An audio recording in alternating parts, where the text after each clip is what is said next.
The EDSA Revolution changed the course of the country's history. How has the economy and Filipino standard of living improved since then? Let's now speak with Jess Estanislao, who served as Finance Secretary under then-President Corazon Aquino. Secretary Estanislao, thank you so much for joining us. It's been 36 years since the ouster of the Marcos dictatorship in 1986. From then, we've had 6 presidents.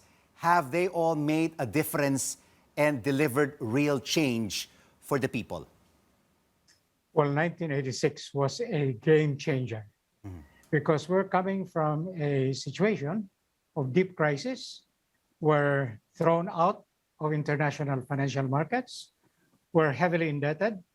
And recent research shows that from 1972 all the way up to 1986, the long-term trend of the Philippine economy was going down and very unstable. Since 1986, because of People Power Revolution at EDSA 1, the trend was reversed.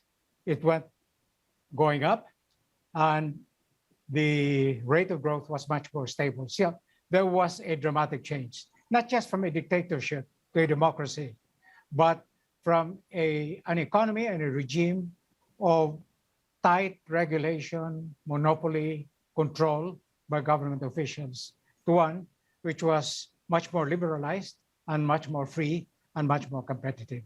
And that meant a lot in the lives of our ordinary people. But Secretary Estanislao, when you take a look at the bottom line, which is today, the number of hungry has swollen, the poverty incidence figure has risen, the national debt has every Filipino having to pay 110,000 pesos to the country's borrowers.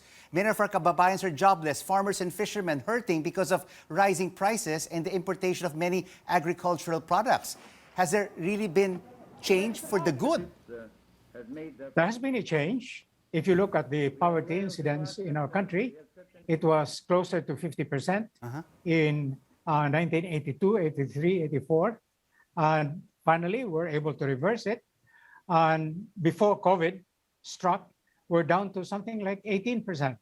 So it was a dramatic drop. Yes, we still have a lot of homework to do. And after COVID, we have a lot of hungry people, a lot of unemployed people. The crisis now is almost as bad as what we were in 1985-86. But Secretary Estanislao, if these leaders, the 6 presidents over the past 36 years have really made a difference, my question is now, why is the son of the former dictator leading in surveys? Why is his team being welcomed with open arms in most cities that he has visited? And he wants to bring back a lot of the economic programs that were implemented by his father. Well, those economic programs that were implemented by his father, in fact, led into a very severe depression on the part of the Philippines.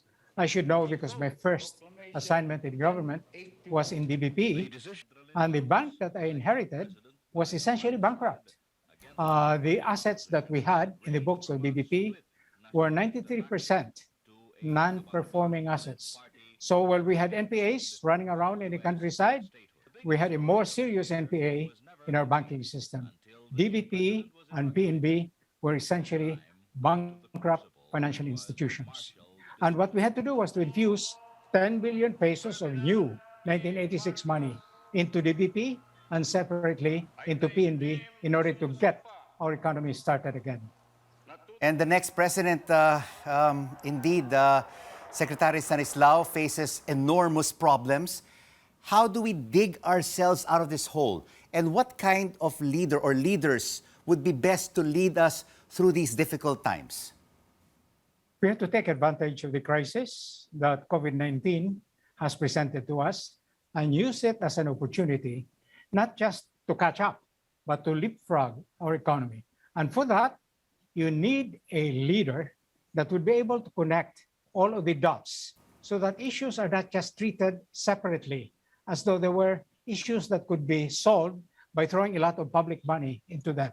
No, our problems are much more systemic, and the opportunities that we have are much more systemic. For example, we've been concentrating all of these years in creating millions of job seekers. The new demand of the economy post-COVID would be, it gives us an opportunity to create millions of job creators. That's the type of change that we need.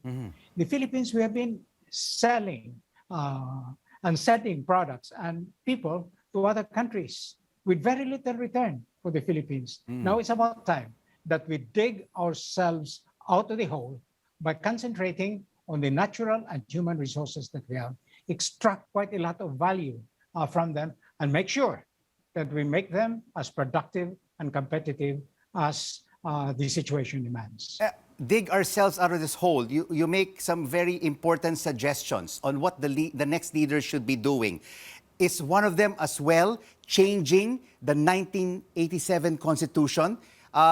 Over the past several decades, there have been some of the leaders have been trying to make overtures in changing the Constitution to at least make the economy more competitive. Should the Constitution be touched? I would go for a change in our Constitution, because don't forget that Constitution was drafted in 1987 with a lot of anti-Marcos precautionary measures. And those measures, some of them have operated against us. So keeping, for example, our economy to ourselves without inviting foreign capital. We need foreign capital. We've been told that we have tremendous resources in our marine reserves, but in order to be able to tap them, we do not have the technology. We do not have the capital to be able to do it by ourselves. We need foreign partners, and therefore we need to change those provisions in our Constitution, which would enable us to open various sectors of our economy so that we can attract the technology and the money to be able to extract income coming from our wealth. Thank you so much for your insights, former Finance Secretary Jess Estanislao.